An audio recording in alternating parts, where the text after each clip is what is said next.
What if the greatest stories ever told were born from ritual, mystery, and the haunting ceremonies of an ancient civilization?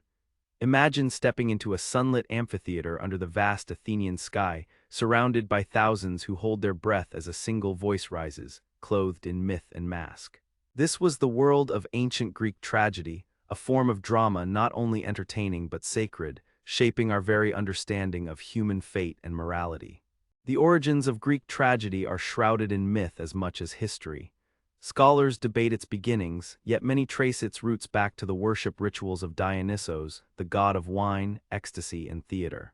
These rites featured songs, sacrifices, and dance, where worshippers might lose themselves, embodying different personas much like actors on stage. Could these spirited ceremonies be the earliest seeds of a dramatic art form that would echo through millennia? From these mystical beginnings emerged the first tragic plays performed openly amidst the social pulse of Athens during the late 6th century BCE.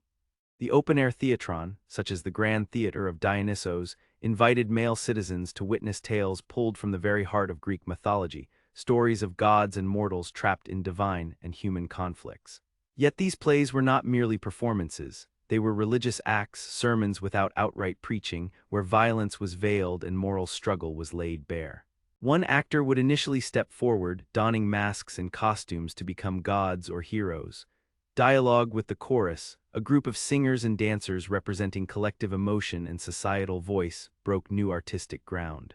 Thespis, often credited as the pioneer actor, gave life to dramatic dialogue, transforming religious chant into theatrical artistry. As the drama evolved, playwrights introduced more actors and intricate storytelling, weaving tragic narratives rich with human drama. The chorus itself evolved from a single unified voice to segmented groups representing men, women, elders, and more, bringing complexity to the communal reflection on the play's themes.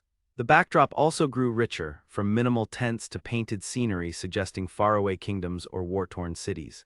Music, dance, and poetic meter deepened emotional resonance.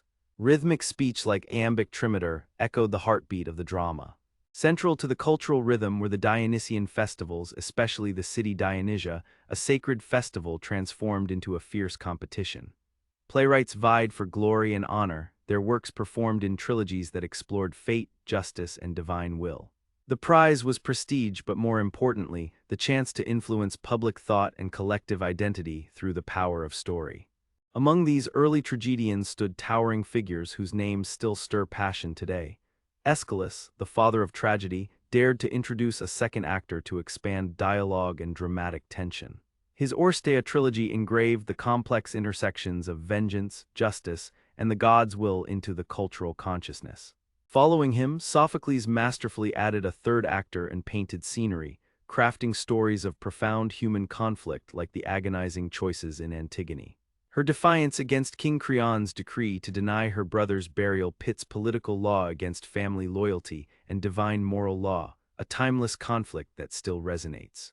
Last among the great trinity was Euripides, whose plays brought realism and psychological depth, unsettling audiences with moral ambiguity. His Medea shocked with its raw portrayal of betrayal and revenge, where a mother's love morphs into a harrowing act of devastation. Yet these dramatic masterpieces were more than performances. They became state treasures, carefully copied and preserved as unalterable texts. The study of these plays entered education, teaching generations about ethics, leadership, and the fragile human condition. The legacy of Greek tragedy flows through time. As actors' guilds spread in the 3rd century BCE and theaters blossomed throughout the Mediterranean, these stories transcended borders and languages. The Romans translated and adapted these works, further embedding tragedy's themes into Western culture. This enduring art form also sparked new theatrical genres like pantomime, which borrowed Greek tragedy's emotional depth and narrative power. In every corner of modern theater and literature, echoes of those ancient masks and moral dilemmas sound on. So why does ancient Greek tragedy still grip our imaginations? Perhaps it is the way these plays confront us with uncomfortable truths, the gods' inscrutable will, the harsh justice of fate, and the moral quandaries where right and wrong clash fiercely. They invite us to witness suffering not as passive observers, but as empathetic souls grappling with life's greatest questions. Tragedy was never just entertainment, it was a mirror held up to the human spirit, revealing its highest hopes and darkest fears. It reminds us that amidst chaos and sorrow, storytelling shapes cultural identity and personal reflection, weaving ancient wisdom into the fabric of today's world. Enjoyed the video? Give it a thumbs up and don't forget to subscribe to the channel for more. See you in the next one.